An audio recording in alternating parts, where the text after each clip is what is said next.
Иако да се живее во криза, овие основни продукти околу мене очекуваат купувачи кои за нив плаќаат се повеќе.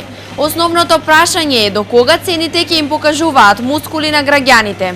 Иако според сите најави ова е само почеток на кризата, таа веќе на голем процент од граѓаните им зеде по нешто важно. Кратено ми е шетањето. Од све.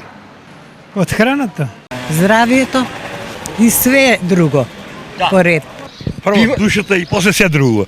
Новата економска немоќ е болна на сите позиции, но според граѓаните најтешко им е покачувањето на следниве артикли. Лебо веројатно ќе биде.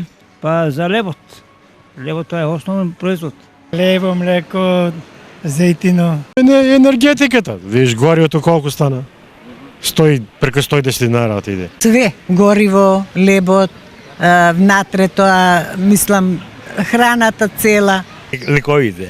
Лековите Па да.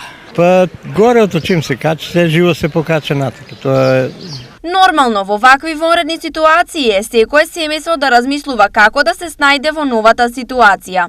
Па сега со пипер и со патлиџан тоа е најевтино. Тие што работат со работа ги преживеат, другите малку потешко. Кој како се снајде? Ма гледаме да протераме да за јадење да преживееме, друго со овие цени не можеме ништо да направиме. тешко е тоа да се направи, според мене.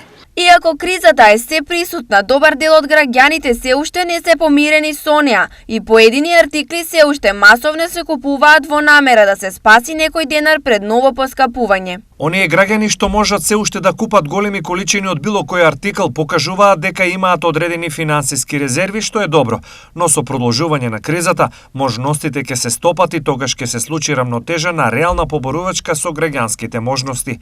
Појаснуваат експертите.